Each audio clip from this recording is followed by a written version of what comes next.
원장님, 오늘 대한민국 헌정의 정치 아카데미 2기 수료식을 잘 마쳤습니다. 소회 한 말씀 부탁드리겠습니다.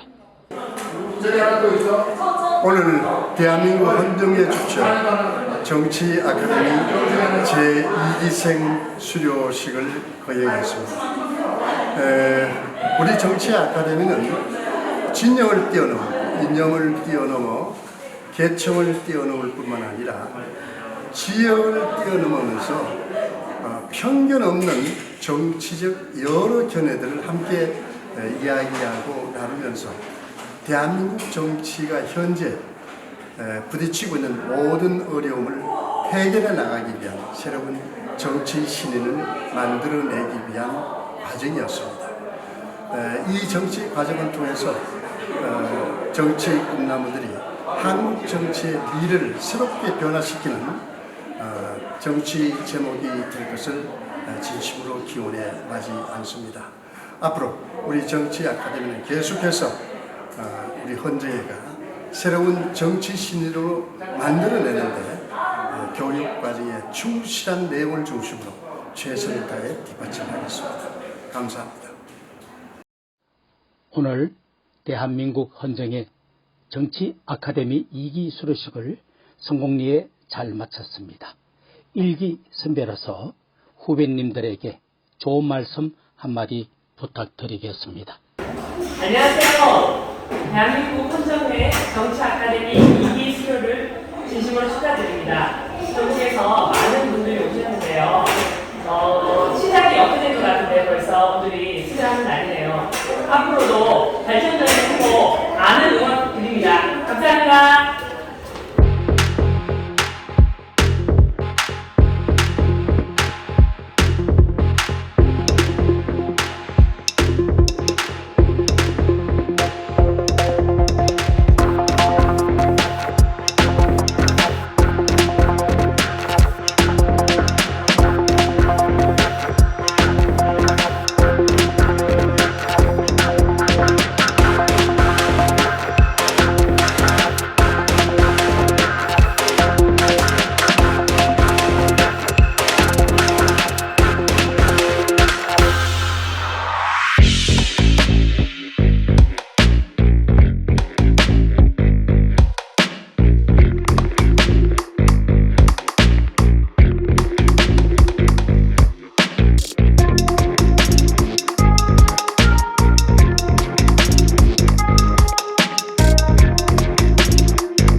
자, 여러분 우리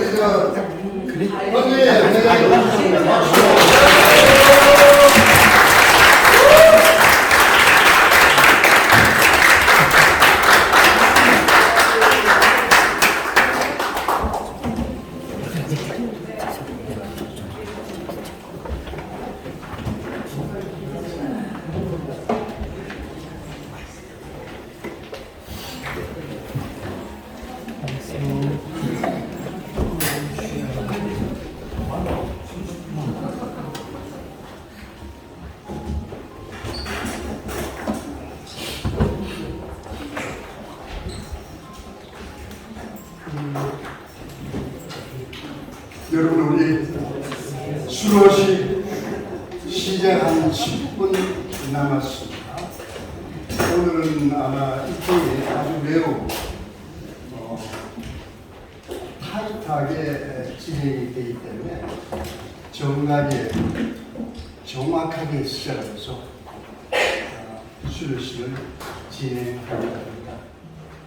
순서가 아마 연이어 이어지기 때문에 시간을 잘 서로 배려하고 존중하면서 오늘 수료식을 잘 마칠 수 있도록 끝까지 협조해 주시고 배려해 주시기를 부탁드립니다. 오늘 참고로 말씀드리면 HCN 여기에서 지금 취재를 나왔습니다. 며칠 전에 우리 수업하는 현장을 직접 취재하신 바가 있고 오늘 정대철 대한민국 헌정의 회장님의 종강 특강을 특별히 하나 취재를 하시거든요. 여러분들의 아마 질의응답을 통해서 이루어지는 이 수업의 진면목도 밀도 있게 취재를 해 주시고 아시는 것처럼 여러분 유선방송협회 차원에서 HCN은 전국 어디에서나 정말 이 국민들의 일상생활에서 꼭 보고 싶은 어느 시간대와 관계없이 저희들과 아주 친숙한 유선방송인데 여기에서 우리 취재를 통해서 대한민국 헌정회가 새로운 정치 또 정치의 궁극적인 변화를 지향하기 위한 정치 아카데미 운영을 통한 새로운 정치 인재 양성의 현장을 있는 그대로 국민들에게 전달해주는 역할을 해주면서 궁극적인 판단은 국민이 판단하실 수 있도록 그렇게 좋은 자료를 국민에게 제공해 주시기 바랍니다. 그리고 우리 국회 방송에서 오신 것 같습니다. 취재를 위해서 오신 언론인 여러분들께 진심으로 감사의 말씀을 드립니다. 오늘 무엇보다도 대한민국 헌정의 정치 아카데미를 주관하는 총책임을 맡고 계신 정대철 회장님께서 참석해 주셔서 아주 멋진 특강을 해주셨습니다. 여러분 제목을 보시면 여러 회장님의 특강 토픽보다는 좀 특이하고 진중한 맛이 있었거든요. 우리가 지금 대학원 이상의 공부이기 때문에 회장님께서 여러분들의 수준에 맞추어 주신 것 같습니다. 한국인의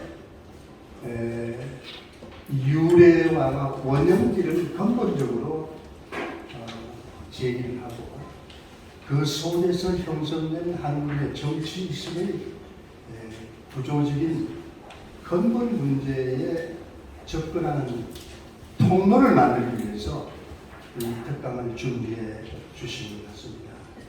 그리고 이어지는 현대 정치까지 아주 진단과 분석을 통해서 궁극적으로는 오늘 대한민국의 내일의 정치를 어디로 가야 할 것인가에 대한 해법을 우리 학생들에게 제시해 주실 것 같습니다. 여러분 좋은 강의 잘 들으시고 질의응답 시간에 여러분들이 품고 있는 한국 정치의 미래, 자기의 이상, 포부도 같이 곁들여서 좋은 의견을 제시해 주시기 바랍니다. 3분 전인데 바로 시작하겠습니다. 여러분 대한민국 헌정의 정대철 회장님께서 한국인의 정치의식 구조의 특성과 민주주의라는 제목으로 자랑스러운 여러분들의 수료식 종강 특강을 해 주시겠습니다. 특강으로 시작하시기 전에 여러분 고맙다는 의미도 포함해서 함성 박수를 보내고 시작하겠습니다. 여러분 박수를 부탁합니다.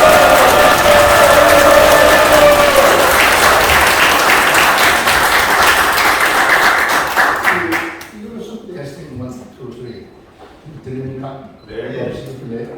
없이도 들려요? 네. 잘 들립니까? 네. 테스팅 1, 2, 3. 내가 아마추어 무선사예요. 햄이라고. 나는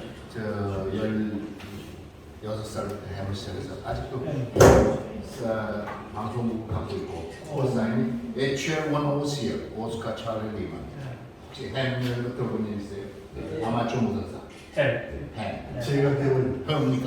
난 그 콜사인이 내 방송국 이름이 HL1 OCL 오스카 찰리 리만. 그래서 표현 용어가 방송 용어 내지는 무선사요. 시작하겠습니다. 오늘 여러분들하고 같이 논의하고자 하는 한국 사람들이 갖고 있는 정치 의식 구조의 특징이 뭐고 이 특징이 민주주의에 대해서 어떤 영향이 있나, 좋은 영향이 있나, 나쁜 영향이 있나 이것을 밝혀내려고 하는 것입니다. 한국의 의식 구조는 한국 사람들, 사회 구성원들의 인식, 다 덮어놓고 하시는 게 더 좋습니다. 저한테 가세요. 그거 보면 왔다 갔다 해요. 인식, 태도, 판단, 가치관, 신념, 그리고 한국인의 정치 행태에 관한 기본 양식이 되는 의식 구조의 경향과 모습이 과연 이 나라의 민주주의가 되는데 제대로 좋은 영향을 미칠 것인가, 혹시는 저항이 될 것인가, 그런 연구하는 것입니다. 저는 여기서 하는 것은 제가 정치학자입니다. 저는 미국서 정치학자로 되었고 정치학자로서 미국서 정치학 국회의원 되기 전에 그냥 한양대학교 졸업했습니다. 그래서 오늘 여기서 여러분과 논의하고자 하는 것은 제가 다시 정치학도로 돌아가서 정치학자들이 연구하는 특별히 정치학자 중에서 비헤이비어럴리스트, 행태론자들이 한국인의 의식구조, 한국인의 의식구조의 집합제는 한국인의 정치문화가 어떤 것이 있고 그의 특징이 뭔가 이것을 연구하는 것입니다. 연구하는 것을 제가 집합해서 여러분들한테 제일 그것이 과연 민주주의의 어떤 관계가 있나를 얘기하는 것입니다. 정치의식구조의 집합제에는 정치문화를 연구하는 것은 정치발전, 그래서 제가 여러분 거기가 분화했어요. 정치 민주주의와 정치 발전의 연구에는 기본사항.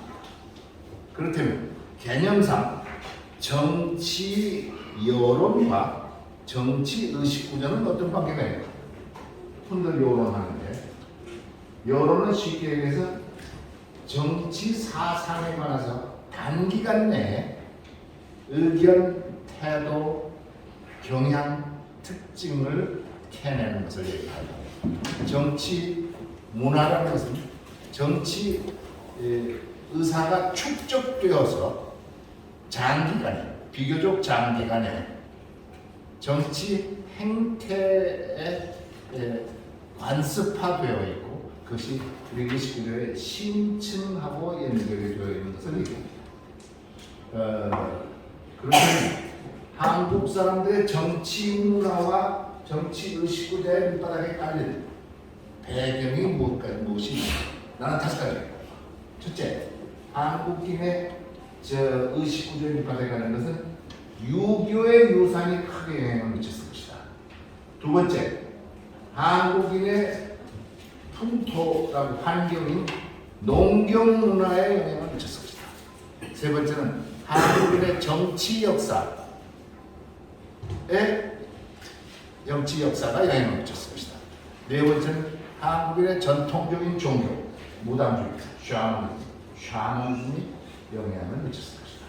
다섯 번째는 수입된 문화, 기독교 문화, 서양 문화가 크게 영향을 미쳤을 것이다.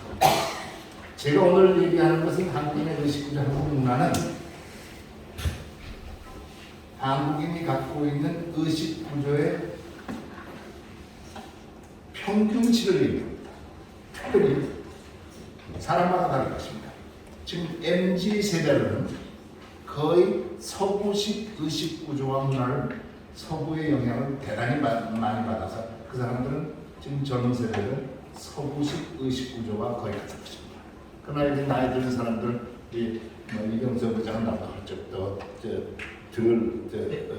더 소구가 돼서는 모르겠습니다만은 아까 얘기한 5가지가 집합되어서 사람마다 그 5가지 영향이 어느 정도 영향을 미쳤는 것은 다 다를 것입니다. 그러나 일반화해서 배경이 5가지 있을 것이다. 첫째, 유교 유산. 유교를 종교라고 보기보다는 실천적인 생활윤리, 실천적인 도덕윤리로 와서 얘기하는 것입니다. 공자맹자서부터 우리나라 주제학까지 대단히 영향을 미쳤는데 정치의식 구조에 미친 영향은 집합적으로 얘기해서 어떤 영향을 크게 미쳤을 것이다. 한마디로 얘기해서 불평등 당위론적 사고방식을 키웠다. 다시 한번 불평등 당위론적 사고방식을 키웠다. 이것은 서구 사상, 기독교 사상, 수입된 우리 문화와 대치적으로 그것이 평등 당위론적으로 영향을 미쳤다면 불평등 당위론적으로 영향을 미쳤다. 유교 사상은 첫째는 일반 민중 대중을 기초로 하는 정치 의식 구조 윤리보다는 집권자, 통치자 위주의 정치 이론과 윤리입니다. 그러니까 임금님이, 도백이, 군수가 어떤 방식으로 통치돼야 되는가라고 전제가 되어 있고 이 나라 국민이, 백성이, 민중이 어떻게 되는 것은 고단 문제다. 그러니까 유교적 그 사고 방식은 통치자 위주의 정치 이론이었습니다. 가족 구성원, 가장과 가족 구성원 사이에서는 가장 우월적인 지위를 인정하는 것을 당연히 여기는, 불평등한 것을 당연히 여기게 됐습니다. 따라서 유교적 유산에서는 계층의식, 서열의식이 굉장히 강했고 심지어는 담뱃값마저도 계층의식을 두고 서열의식을 두는 것이 대안입니다. 지금 제가 담배 끊었습니다만 옛날에 담배 끊을 때는 아래양은 2,000원, 그 다음에 3,000원짜리 보세요. 3,000원짜리 한 청장, 그리고 국민애를 피는 거, 낮은 놈들 피는 건 저런 놈이라고 해서 500원, 하나. 이렇습니다만 세계 어느 나라에 담배값에 위기 질서를 두는 나라는 없습니다.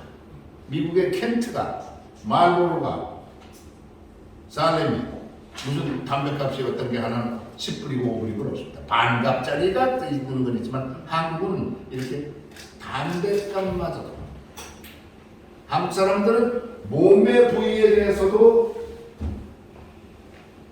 평등하지 않습니다. 전두사상, 항상 머리가 제일 위쪽으로 가야 됩니다. 방향에 대해서도 좌우, 어떤 때는 왼쪽은 있지만 전우사상입니다. 오른쪽, 좌쪽은 좀 밀리고, 그래서 미끄러지는 거 뭐라고 하죠? 좌측. 그리고 그렇단 말씀입니다. 왼쪽으로 가는 거는 그 다음에 좌계 뭐라고 그래? 좌경향은 그 잘못된 놈들은 좀 좌경향. 그다음 좀 축에 빠지는 거예요. 우리나라에서는 옛날에 상물림이라고 있었습니다. 임금님이 밥 잡술 때는 임금님자는 따로입니다만은 당상관은 저부터 점심을 차리고 1차 먹고 저 정돈에서 당화관한테 쭉 내려와서 점심합니다. 위계 질서가 이렇게 말합니다. 신문기자를 소개할 때도 우리나라에서는 김 무슨 기자, 이 사람 국회에 대해서는 대단히 이론이 정연한 사람입니다. 그런 기사를 잘 씁니다. 우리 그렇게 소개 안 해요. 이 사람은 동아일보 정치부장입니다. 정치부장 대우입니다. 차장입니다. 차장 대우입니다. 국회 반장입니다. 이게 뭔가 이게 위계 질서가 있어야 돼요. 그게 의식주의. 한국인들은 세미나에서 반론 피기가 어렵다는 거 아닙니까? 세미나에 주제 발표하는 사람들은 대체로 훌륭한 학자들인데 거기에 대해서 반론 피려면 우리 이철 교수님 같은 사람이 훌륭한 학문적도 이름을 대서 존경합니다만은 이런 점이 조금 뭐 이렇게 하지 않고 한국에서는 정치 지도 체제에도 단일 지도 체제가 잘 맥히지 집단 지도 체제는 항상 문제가 생겨요. 이게 위기 질서가 없게 됐어요. 총재, 부총재, 사무총장, 부총장 이렇게 쭉쭉 내려와야 편안하지 같이 최고위원들 있는 경우에서 성공할 일이 별로 없어. 이거 위기 질서가 없기 때문에 그런 거죠. 술집에서, 상가집에서, 기차간에서 사람 만나면 반갑게 우연히 만난 사람들 간에는 요새 바둑 둔다고는 그 여자 최정희가 괜찮게도 신진서가 굉장히 이렇게 서로 바둑이가 할 수 있지 않아. 먼저 딱 보면 이 사람이 실제 나보다 나이가 많은가, 경상도 사람인가, 충청도 사람인가, 이 사람이 뭐 하는 사람인가, 이 사람 먼저 따지고 나서 하는 사람은 금방 되는 거예요. 아까는 기자도 얘기했지만 기자 소개할 때 아까 그런 식으로 생각해요. 서양에서 말씀입니다. 기자 소개할 때 옛날 뉴욕타임스 헬로런 같은 사람은 동북아 문제에 대해서 전문가다. 그러면 이 사람은 정말 헬로런이 그 피치가 대단하냐면 이렇게 얘기하는데 무슨 헬로런이 뉴욕타임스의 정치부장인지 그런 걸 정치부 차장인지 우리는 알 필요도 없고 그렇게 알려지지도 않았습니다. 우리는 밥 먹을 때 나이 많은 사람 밥 먹을 때 숟가락 먼저 들 수 없어요. 그 사람이 나이 많으면 먼저 뜨고 나서 나도 젓가락질 해야지. 먼저 젓가락 대면 자식 교육도 형편없이 받는 의미가 있다. 우리나라에서는 국무총리만 지내도 그 사람이 형편없는 짓거리를 해서도 굉장히 존경해서 그 사람과 총리 지낸 사람이에요. 우리나라에서는 국회의장이나 부의장 지나면요 어디 가서 강연해도 정대철이 아무리 당 대표라서도 국회의장을 지십니다. 내가 국회의장 같은 거 솔직히 얘기했어요. 나는 국회의장 같은 거 주성은 죄송한 얘기예요. 그거 대통령 후보 하는데 국회의장 후배들이나 시키는 거 이랬었는데도 그러나 국회의장이 넘버 2명 했기 때문에 어디 가서 내가 우리 같은 동기들이나 같이 되는 사람들하고 축사 순서에서 내가 밀립니다. 그다음에 국무총리 시키고 국회의장은 국회의장 한번 할 거거든. 우리나라에서 인류병 왜 인류병이나 그게 위기질서가 다시 올라가는 거야. 그래서 이걸 가져가고 심지어는 상품도 인류를 쓰는데 그걸 우리나라는 위기질서에서 못 그리고 교육료를 높은 것도 교육료를 통해서 하나씩 한국으로씩 올라갑니다. 대한민국에서 통일이 어려운 이유 한국에서는 평등 통일이 어려워 흡수 많은 남쪽과 북쪽이 평등하게 통일해야 된다. 남쪽으로 그래도 북쪽은 무슨 까불지만 우리가 적과 통일합니다. 까불지만 얘가 공산당보다가 무너져서 자유민주주의 통일로 우리한테 들어오는 거야. 이러지. 근데 소금 양쪽은 똑같은 생각을 흡수 통일에 대해서 갖고 있기 때문에 통일이 되었어요. 이것도 위기질서와 그렇습니다. 한국에서 그 유교적 유산은 보편적인 윤리가 아니야. 가정, 혈연, 지연의 바탕을 둔 인정, 의리, 감정을 중시하고 합리적인 사고나 합법적인 사고는 저 뒤로 가 있어요. 우리나라에서 흔히들 얘기해서 법치주의, 저 뒤쪽에 덕치, 덕이 있는 사람이 훌륭하고 덕치고 가르쳐야 된다는 것도 이거 다 막연한 표현이지만 그 다 법치주의를 저를 뒤로 가는 거예요. 그래서 결과적으로 대한민국에서는 유교적인 사상 때문에 불평등 당위론적 사고방식이 우리 머리에 꽉 차 있고 그 위계질서를 두는 것을 당연시 생각하는 구조가 있어요. 물론 요새 MZ 세대들은 많이 그렇게 생각합니다. 두 번째, 한국 사람들은 농경문화 농경문화는 뭐야? 벌써 나 지나가지고 왔는데 산업사회 후기산업사회, 지식정보화 사회, 지식정보화 사회도 너희야 인터넷, 요새는 4차 산업사회로 넘어가는데 농작이 무슨 영향을 미쳐? 그러나 상당히 영향을 미쳤다. 지금 농업 인구가 몇 퍼센트 증가하는지 알아요? 혹시 농사 짓는 사람? 4%는 6%야. 해방됐을 때 80%야. 그때는 완전히 그냥 그랬었는데, 농경문화라는 것은 한 곳에 정착을 해서 농사 짓는 것이고, 이거는 여기저기 떠돌아다니면서 하는 이목문화, 수령문화하고 대칭이 있습니다. 따라서 농사 짓는 사람들의 정치의식 구조는 수동적이고 소극적이고 봉쇄적이고, 그래서 성격이 소탈하고 겸허하고 부드럽고, 거기다가 타협자라고 융통성 있는 그런 사람. 그리고 농사 짓기 때문에 자기 자손을 대대손손 물려가서 그 자리에서 농사 짓는 일꾼들을 만들어가려는 의식입니다. 세 번째, 한국인의 정치사로부터, 누적된 정치사로부터 오는 영향입니다. 한국인의 정치사를 돌아가신 이현영 교수는 이렇게 표현했습니다. 한국의 정치사는 불안과 위축의 역사이다. 그러나 패배와 수치의 역사는 아니었다. 불안과 위축의 역사를 그가 조선일보 이규태 씨하고 두 가지 이유를 들었는데, 왜 신라 통일 676년 이후 지금까지 1350년 동안에 외침의 횟수가 크고 작은 것이 920회랍니다. 1350년 동안에 920회면 평균 얼마만이? 1.5년 만에 한 번씩은 외침에, 그게 6이었는지, 그게 병제호란이었는지, 그게 임진왜란인지 모르지만 참 큰 게 이렇게 많았어. 그래, 불안할 수가 없어. 위축할 수가 없어.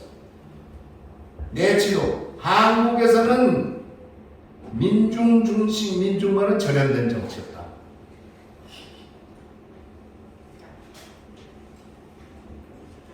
민중과 절연됐을 뿐만 아니라 선정이 예외적인 거다.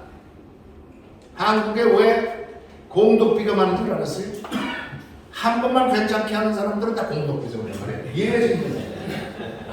대한민국 경제에 보면 무슨 부분 놓고 그런 치적, 공덕비. 이건 거꾸로 얘기해서 이만큼 한국은 수탈당한다. 그런 것을 스스로 얘기하고 있는 것이다.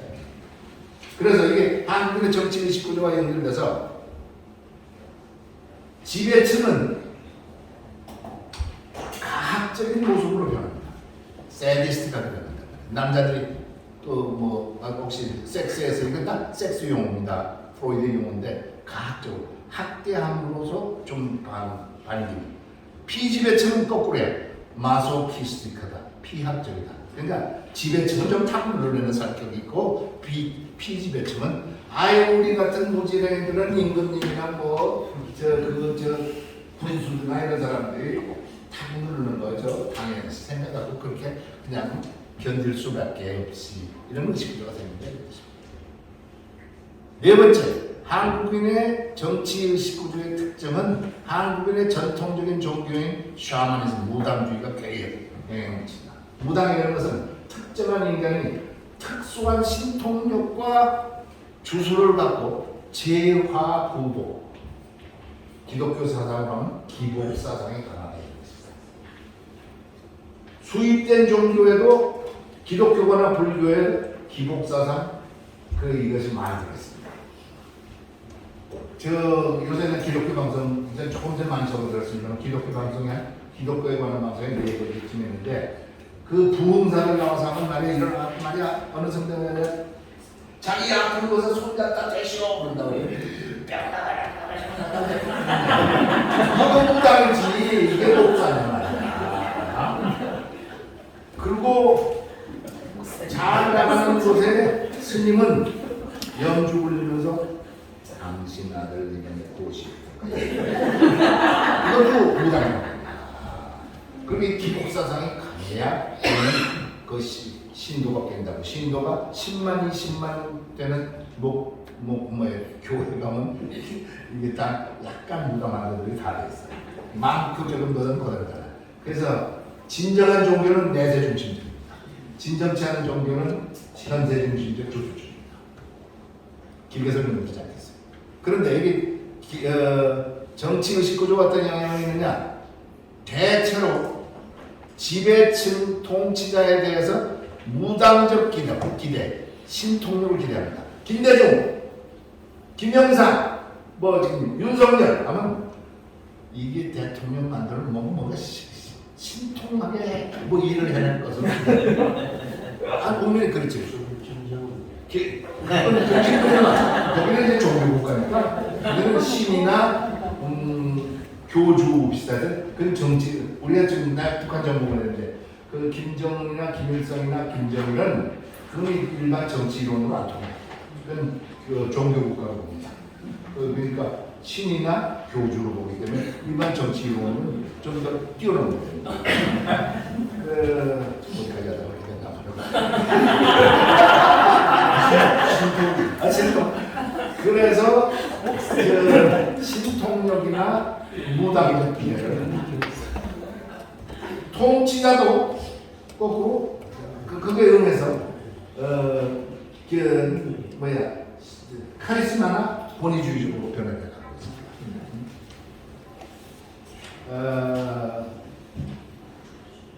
그 다음에는 마지막으로 그 기독교 사상, 서구 사상이 우리한테 들어갔습니다.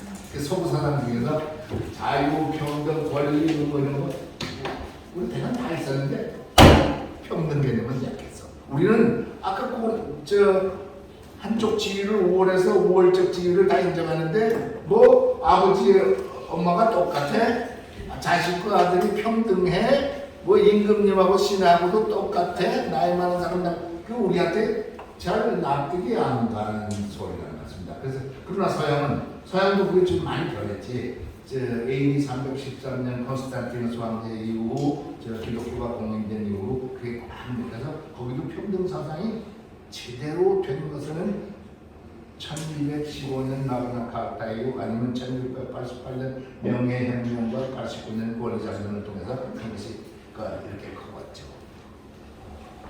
그래서 다시 한번 얘기합니다. 유교 유사는 불평등 당일론적 사고방식이 그의 핵심 내용이고 우리한테 영향을 미쳤다면 서구 사상은 평등 당일론적인 사고방식이 우리한테 영향을 크게 미쳤습니다. 그렇다면 이거에 근거해서 한국 사람들이 갖고 있는 정치 의식의 특성이 나는 이럴 거다. 이게 정대체가 만들어낸 거 아니야. 한국의 정치 행태를 연구하는 정치학자들이 여러 가지 내놓은 것 중에서 집합적으로 중요하다고 생각하는 나는 이런 것까지다. 첫째, 한국 사람들은 민족주의가 강하다. 한국 사람들은 권위주의가 강하다. 한국 사람들은 명분주의가 강하다. 한국 사람들은 편협주의가 강하다. 한국 사람들은 정치적 감상주의가 강하다.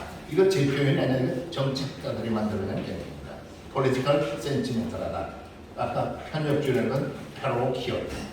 그 다음에 한국 사람들은 배타적이고 서로 타협적이지 않다. 일곱 번째는 한국 사람들의 정치 의식 구조는 변화무쌍하고 유동적이다. 영어로 플렉시블하다. 첫째, 한국 사람들은 민족주의가 강하다. 한 15분 더 해도 되죠? 네. 민족주의가 강하다. 그렇죠. 한국 사람들은 단일 민족으로 676년 이후 단일 국가로 지금까지 단일 국가.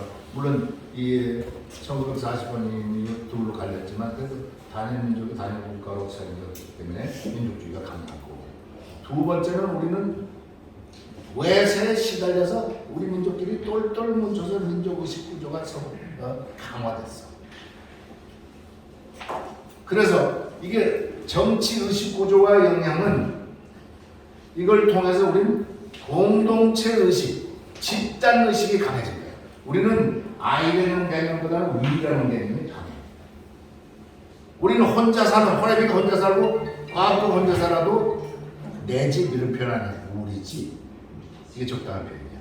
그리고 제 의견은 이렇습니다. 이런 사람보다는 우리들의 의견은 이래야 겸손하고 좋은 거고 그게 우리 습관이 돼 있어. 음식도 우리는 탕 문화, 찌개 문화, 같이 논아 먹는 문화가 습관화되어 있습니다.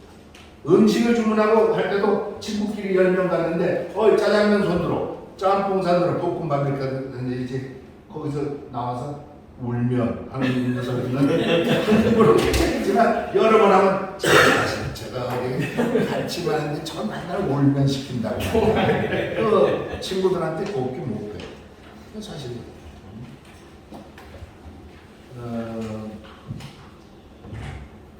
그리고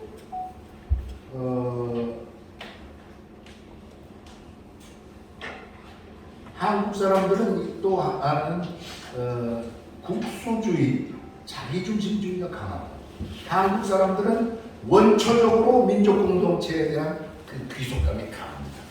그러니까 우리는 대한민국도 있습니다. 대한 한민족의 하나로 누구든지 정치하는 사람이나 괜찮은 사람들은 의식 구조 속에 이것이 남아 있어서 죄송합니다. 그거 왔어야 되는데.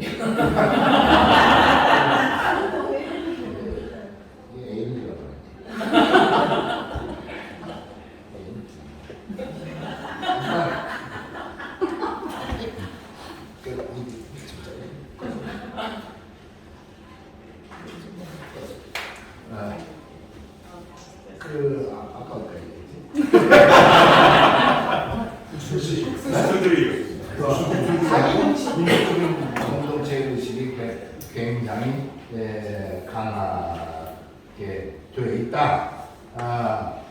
그런데 우리가 해방 이후에 민족주의가 그렇게 크게 강조가 안 됐어. 왜 민족주의가 강조 안 됐는가? 세 가지가 있어요. 첫째는 김구, 김기식이야 진짜 민족주의자들이 거기서 다 도태됐어.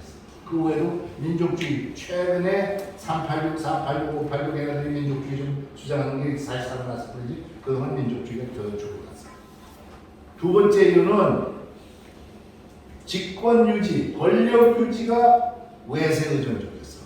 미국이나 저쪽은 러시아나 중국이나 일본이나 그렇기 때문에 민족주의를 강조하다 보면 자가당착고 결과에 있어서 민족주의를 앞장서게 됩니다.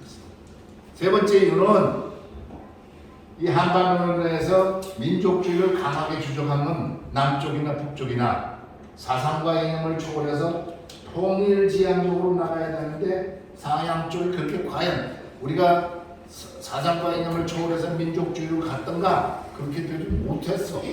그렇게 돼서 민족주의가 좀 이렇게 잔재화되어 있었던 것이다.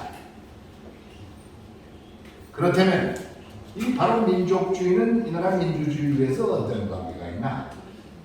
국제화에 방해가 되지 않고 국수주의로 흐르지 않는 한 민주주의 발전과는 직접적인 연관은 없다. 6개. 두 번째, 한국인은 권위주의가 강하다. 권위주의가 강한 것은 유교적 유산, 농경문화 유산, 샤머니즘, 무당주의 유산으로 한국 사람들은 쉽게 복종적이야. 그래서 순종형 정치 문화가 있다고 정치학자들은 얘기해요. 유명한 세계적인 정치학자 가브리엘 아르몬트, 시드니 버가, 루시안 파, 이 사람이 시빅 컬처, 시빅 문화라고 해가지고 정치학에서 누구나 다 읽었던 책에 보면 한국 사람들의 이런 형태를 얘기해서 소위 subjective culture, 신민형, 순종형 정치 문화라고 해요. 이거와 대칭되는 것이 서구의 participant culture, 참여적 정치 문화. 근데 이 두 개 관계는 서로 변화가 될 수 있지만 participant culture가 순종형으로 넘어가는 경우 없고 이게 변화될 경우 할 수는 있다. 이렇게 되어 있습니다. 그런데 여기에서 정치의식 구조와 특징이 어떻게 되는가? 정치의식 구조와 관계는 첫째는 권력자들을 쉽게 종봉해. 그래서 또 권력자는 이거 왜 상응해서 독선적이야. 독선적이. 내가 잘해주는데 국민들 뭐야? 나한테 복종해야지. 이런 식으로. 일반 국민들이, 일반 대중들이, 민중들이 정치의 주체의식이 없어. 정치, 그건 저들이 하는 거야. 정치인들이 하는 거지. 우리 같은 문재인들은 그저 통치만 받을 뿐이야. 이런 의식이 꽉 차 있었어. 요사이는 많이 변했지. 물론 요사이 변했어. 이것이 그렇게까지 이 권위주의에서는 그렇게 돼 있다 이거죠. 그리고 법률도 민중의 인권을 보장하는 수단이 되기보다는 생활 통제 수단으로서 그 효력, 영향을 미쳤어요. 그리고 권력이 제도화나 법률화되지 않고 다 인격화되는 경우가 있어요. 권력이 사람하고 달라져서 독재, 권위주의를 강화해요. 그리고 충효 사상을 강조하는 데는 틀림없이 권위주의 요소가 다 들어가 있어요. 그러니까 네가 독재 정권일수록 충효 임금님과 권력자한테 잘 받들고 아버지한테 하는 것은 권위주의적 요소, 신민형, 순종형 정신을 강조하는 분위기가 있다는 것을 여러분은 알아야 됩니다. 그래서 이 민주주의와 관계, 민주주의가 제대로 되려면 권위주의는 배제되어야 해요. 권위는 살려야 돼요. 권위주의적 요소로 되면 안 돼요. 다시 한번 권위는 살려야 돼요. 권위주의적 요소로 보면 안 돼요. 권위주의는 배제돼요. 세 번째, 한국 사람들은 명분주의가 하나다. 명분이라는 표현은 동양상품만 있어. 명분 나이 여자 살면 잘 못하는데 여러분 명분 알잖아요. 명분 있어. 아직도 존경받는 정치는 명분의 정치고 존경받는 정치는 명분 있는 정치입니다. 명분의 정치는 국민 편의주의를 따르는 것보다는 형식, 논리, 원칙론에 그 보지만 않는데 다 그걸 많이 보면 보는데 날 봐요. 날 보면 다 이렇게 찾아보는데 이거 듣다 보는 사람들은 이거 좀 맞춰보려고 그러는데 집에 가서 저기 많이 이쪽이 많이 붙는다. 근데 죄송합니다. 재미를 얘기했어요. 봐도 돼. 그건 쓰는 거 아니에요. 여기서 저쪽으로 붙이려고 여기 좀 그래서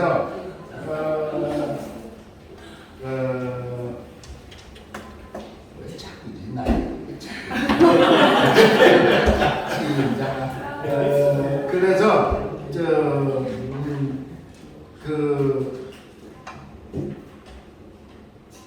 원칙적인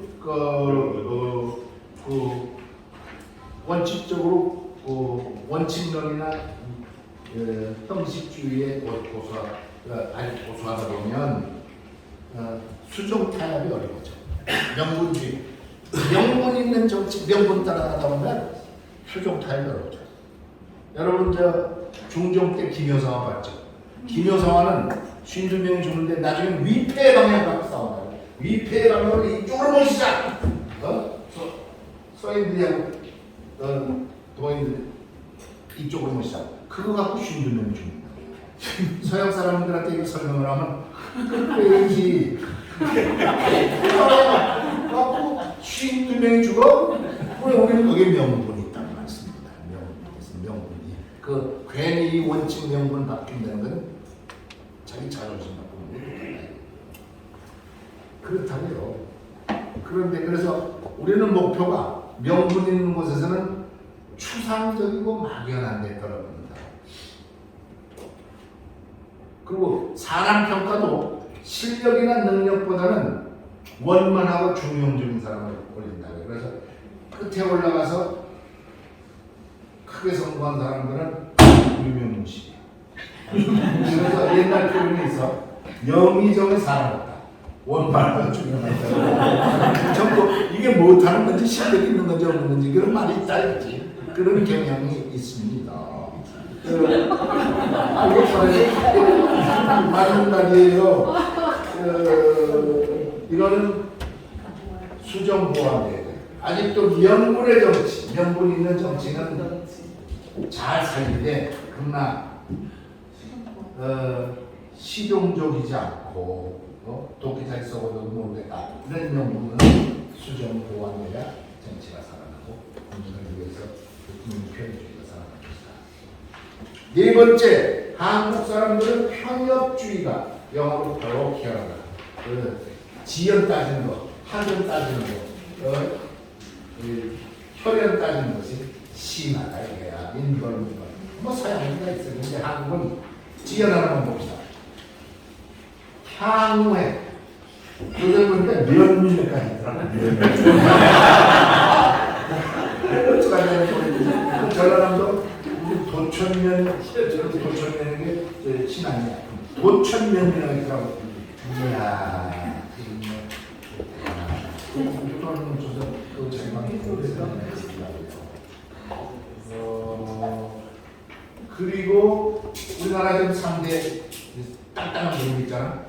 호남향후회, 해병전후회, 고대 교회 이런 분에 딱딱한 거를 짓까지 그런 것은 대단한 거란 말씀입니다.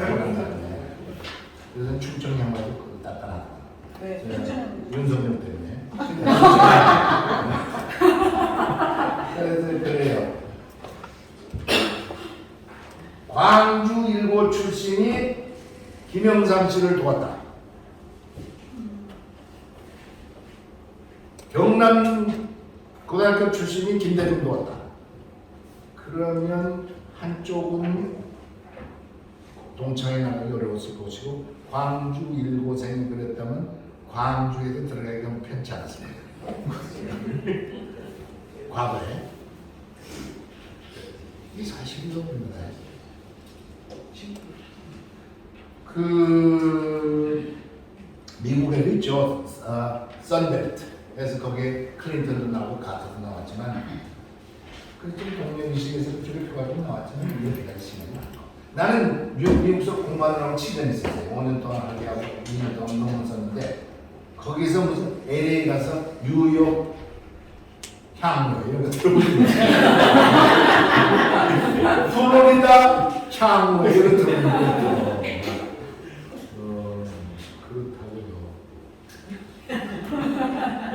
일본도 사스마 조슈 이거 있어요. 그러나 우리보다 저렇게 강하지 않고 한전도 그래. 이회창 씨가 나왔습니다. 이회창 씨가 경기 선배. 이 사람도 경기 나오고 나도 저기 왔는데 김근태라고 나보다 3년 밑에 그 사람도 한 두 사람이 있는데 김근태 나보다 형이 못 나왔어.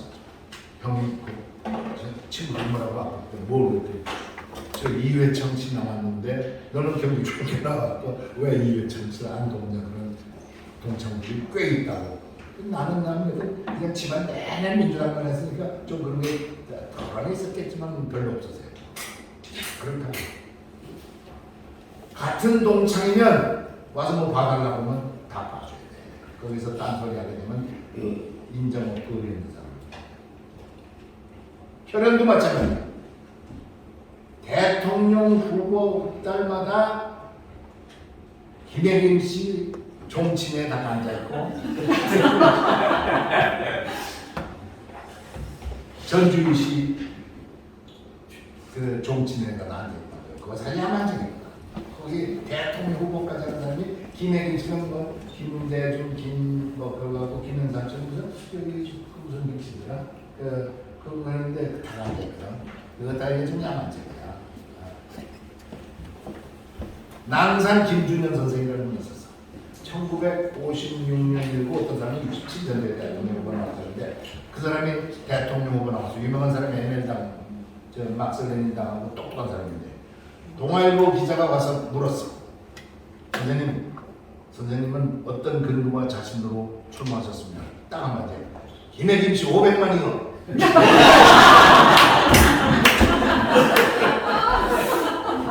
미국의 스미스라는 사람이 스미스가 2천만 스미스가 대통령 후보 나왔는데 뉴욕타임스 기자가 미스터 스미스 Under what ground are you running for president?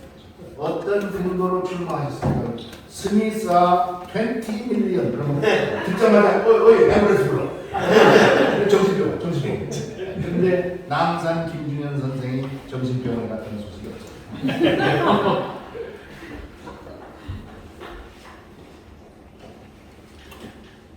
제가 김대중 대통령 시대 때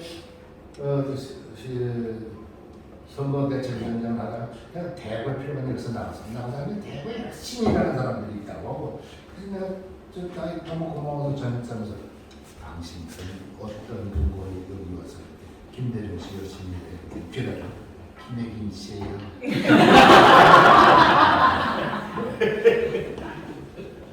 제가 이것저것 선거를 많이 했을 거 아닙니까? 내 선거도 뭐 내가 국회의원 선거만 5번 했지만 뭐 2번 떨어지고 왔다 갔다 하는데 그 길거리에서 요새도 그래. 이제 몸빼 입는 아줌마가 이거 들고 나타나 나 1월 전에 서울 황학동에 있는 중앙시장 가니까 나지는데 치면서 저도 정씨예요.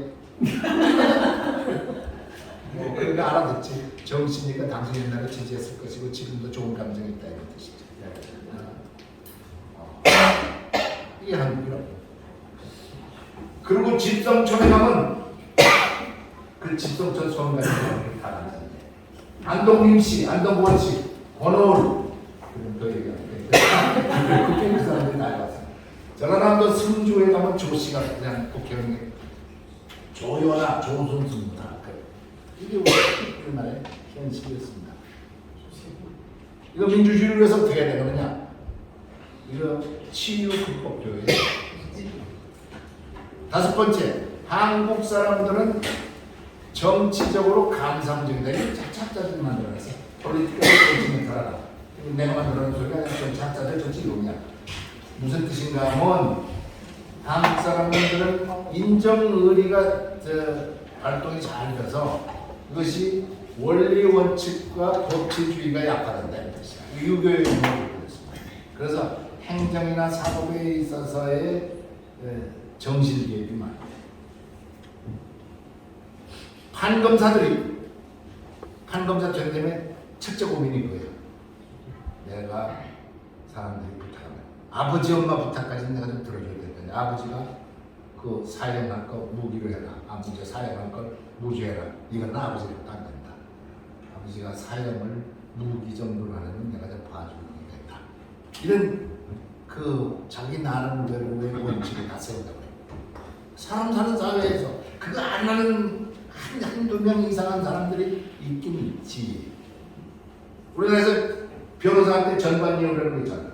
변호사 못 뽑고 나와서 1, 2년 사이면 10억, 20억 못 버는 건 변신이란 말이야.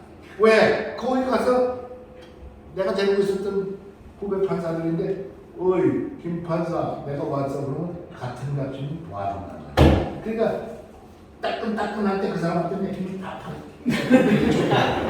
그 많은 매김을 돈을 주고 올린단 말이야. 이게 한국의 전반이에요. 거기다가 한국에서는 아까 얘기했듯이 어떤 행위든지 인간관계 때문에 인정의리가 있어서 민원을 해결해 줘야 돼. 민원을 해결해주고 민원을 해결한 사람이 뇌물까지 나줘도 후원한단 말이야.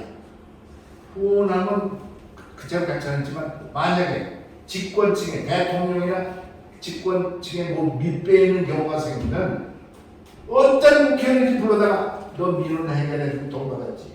그러면 뇌물이 그래서 국회의원들끼리 자기들끼리 얘기해.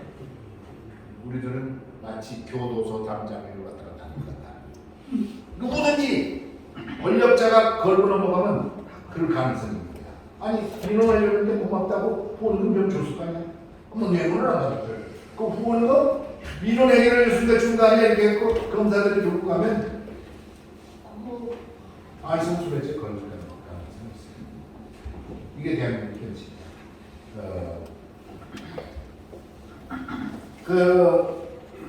그다음에 한국에서는 정치하는데 돈이 많더라고. 근권선거가 있어. 한국 사람들은 부정부패가 이런 것들 인정의리 때문에 많이 생겨. 왜 근권선거가 왜 돈이 많이 드냐? 한국 사람들은 선거할 때 인정의리가 생기려면 차례 반잔 설렁탕에 한 그릇 술에 또 막걸리 한잔 먹어야 인정의리가 생깁니다. 그러니까 이 사람하고 막걸리 한 잔, 이 여성분하고 차 한 잔, 곱하기 100,000이면 이게 누적돼서 돈이 많이 나고. 내가 길거리 옛날 가서 저 밍크코트 입은 여자가 내가 한별 부탁합니다 그러는데 맨입으로 됩니까? 맨입으로 뭐 어쩌자는 소리야? 그게 아니야. 일 다 알아들었어. 당신하고 나하고 쓴 차에 만든 맛이고 그리고 막걸리 만드는 말에 만드는 인정우리가 같은 데서 흔쾌히 성공도 가야 이런 맛이야. 이거 해석해. 맨입으로 됩니까? 처음에 나도 놀랐어. 이 코드가 맨입은 뭐야? 그런 게 있었습니다. 그러나 서양 사람들은 온몸골에 성숙되어 있는 문화고 일본 사람들은 인정된 의리, 길이, 의리에 더 성숙되고 한국 사람들은 인정. 욕중에서 가장 중요한 정없는 인정. 이거는 욕 중에서 최고. 대한민국은 인정을 중시합니다. 따라서 이게 의식 구조와 연결돼서 이 정치적 감상주의는 인정을 어느 정도 살려야 돼. 완전히 무시하는 건 몹쓸로 모르니까 인정을 살리되 좀 수정보완돼서 합리적인 거로 가야 이 나라 민주주의가 제정된다. 여섯 번째, 한국 사람들은 배타주의가 강하다.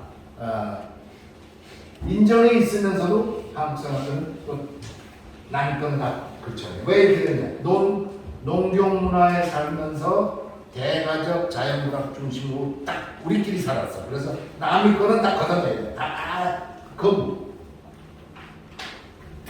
그 우리끼리 사는데 우리 거 아닌 것들은 우리는 가야 못해. 그래서 한국에서는 흑백문화가 강합니다. 왜 백아니면 흑이야? 너 흑이야? 난 백이야. 너는 여야? 난 야야. 너 경상도야? 나 전라도야. 이게 강해. 백사주의가. 이게 생존론이라고 맞는 거야. 이거 치유 극복돼야 길게서 문제지 않습니다. 일곱 번째, 한국 사람들의 의식 구조는 플렉시블하다, 유연하다. 그는 변화무쌍하고 예측이 잘 안 되고 또 스테레오타입이 제대로 없고 정형화되어 있지 않다. 왜 이렇게 됐냐? 첫째는 아까도 얘기했지만 서구에서는 민주주의가 되는데 기백년 동안 철치를 해요. 아까 마그나 카타 조언을 할 때가 1215년이야. 이거 말하면 800년이야. 아까 그 명예인물 권리장전 1688년, 89년 이거 350년이야. 그러나 우리는 지금 100년 사이에 그냥 압축해서 빨리 일어났거든. 그러니까 스스로 흔들어놓는 게 많아. 정형화되어 있잖아. 그 변화무쌍한 역사가 그 순간에 권위주의적 정권, 국회타, 민주주의를 다 따라. 그리고 사람이 충원하는데도 불규칙적으로 이렇게 놀라서 복잡이 됐어. 그리고 한국 사람들의 특징이 있어. 이런 어려운 환경 속에서 의사 태도 결정을 요구하는 경향이 있어. 왜? 태도 빨리 결정하면 무슨 소리를 듣는 거야. 그러니까 태도 결정을 가능한 한 나중까지 안 하고 지켜봐요. 특별히 지리산 밑에서 사는 사람들. 낮에는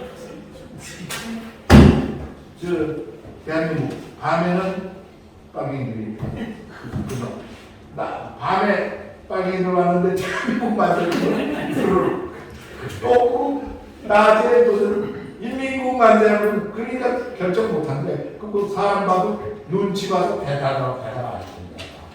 그런 그게 난 극단의 예야. 근데 그게 방금 그래서 잘못 얘기하는 사업의 지장은 내가 진급에 서 있어. 뿐만 아니라 결정된 태도마저도 쉽게 표명하지 않는 정직성이 결여되어 있어. 내가 A로 결정해놓고 B로 얘기하는 거야. 그 잘못 눈치 봐서 이 사람은 B를 찬성하는 사람 같다 그러면 A 찬성하면서 B라고 얘기해. 대한민국에서는 그 그럼 무슨 투표지 뭐? 선거나 금방하는 사람. 출구조사. 출구조사가 맞는 말이야. 거짓말 안 해. 우리나라 하나밖에 없어.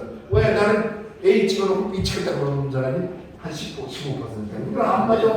결론이 안 되고.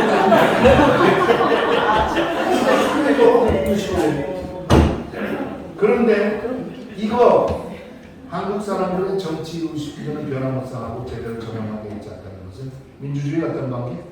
별 관계 없어. 다시 결론입니다. 대한민국의 민주주의를 제대로 되려면 단기간에는 법률과 제대로 민주적으로 고쳐야 돼. 장기적인 항목에서는 아까 권위주의 배제돼야 합니다. 명분주의, 정치적 감상주의, 수정 보완돼야 됩니다. 편협주의, 배타주의, 치유 극복돼야 됩니다. 장기간에서 그래야 대한민국의 민주주의가 제대로 될 수 있다. 라는 말씀으로 제 강의를 끝이겠습니다. 이상.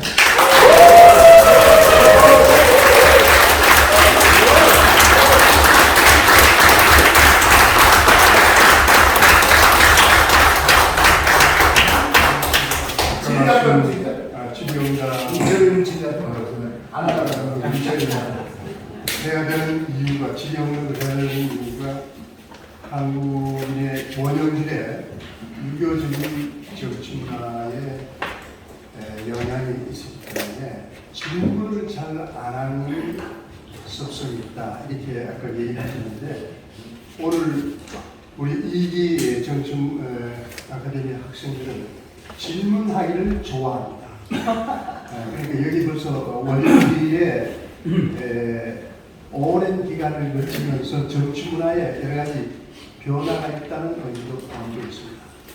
질문하실 분들, 자 질문하십시오. 네, 저라면 어떻게 되세요? 안녕하세요. 저는 원생 송동섭입니다. 송동섭이요. 송동섭? 송동. 송실, 봉. 동섭. 송동? 나는 기억하는 거야. 송동섭. 동력동자에 할 수 있죠. 근데 회장님 저를 모른다고 하면 섭섭해요. 아니 잘 알지. 근데 이게 문제 그렇지. 그런 사람 하는데 다 안다고 그러면 어떡해. 이게 바로 아까 제 친구랑 여기가 그대로 맞추는 아니에요. 헌장의 회장님 오늘 강의가 너무 감동적이었고 저희가 이제 민주주의가 발전하는데 정말 이 나가야 할 방향들을 쏙쏙쏙 해주신 것 같아요. 근데 저는 한 가지만 물어보겠습니다. 지금 이제 우리가 시대가 변화하면서 정치도 많은 발전이 되고 있는데요. 아직도 아까 말씀하신 대로 그 집성촌이라든가 또 뭐 전라도 경상도 막 이렇게 저희가 이제 총선도 있고 뭐하고 하는데 대통령 선거도 있어도 그런 그 흐름이 아직도 변하지 않고 있잖아요. 그래서 그런 게 더 변하려면 어떻게 해야만 이 정치의 발전이 있는가 그거를 좀 듣고 싶습니다. 역시 좋은 얘기인데 아까 그 가로키하고 편협주의라고 하는데 지연, 학연, 학연.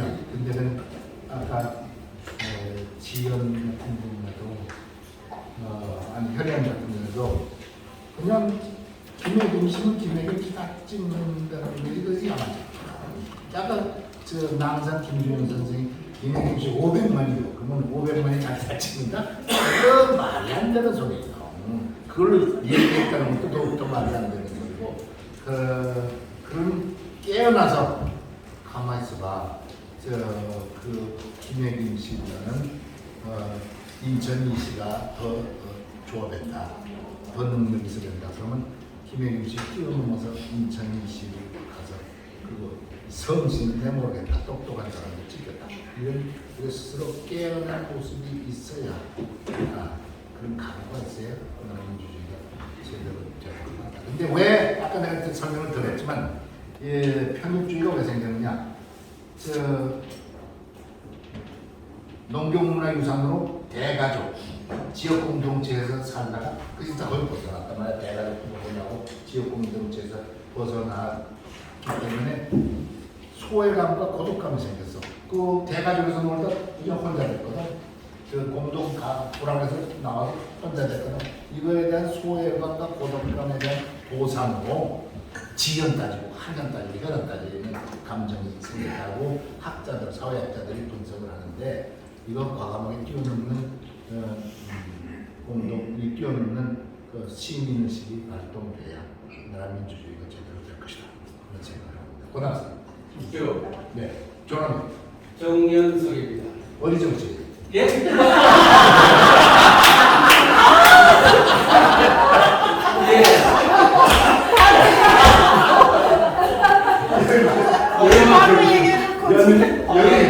여기 정몽주 강성주 선생 내가 놀리더라고 그랬어요. 승신 21대 소리입니다. 오랜만 충신 황영인. 알았어요. 그만해. 그 서울 시민의 절반이 기독교인이고요. 그 서울 강남 3구는 70%가 기독교인이고 현 지푸라는 뭐예요? 서울 강남의 인구의 70%가 기독교인이고 한국 전체로 봐도 기독교인이 많습니다. 그리고 정치 현장에 볼 때요, 저 현역 국회의원들도 대다수의 그 기독교인들이 많이 있는 거로 압니다. 매월 국회 조창기도를 통해서 만나고 보고 있는데요. 그 한국 기독교가 목사님이십니다. 한국 기독교가 그 한국 정치사에 어느 정도 지금 영향을 미치는지요.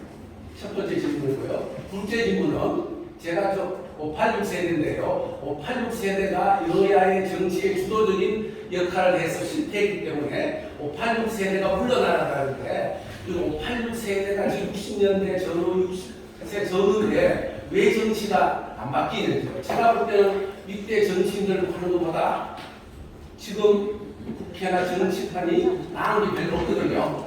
왜 그런지. 정윤석 목사님,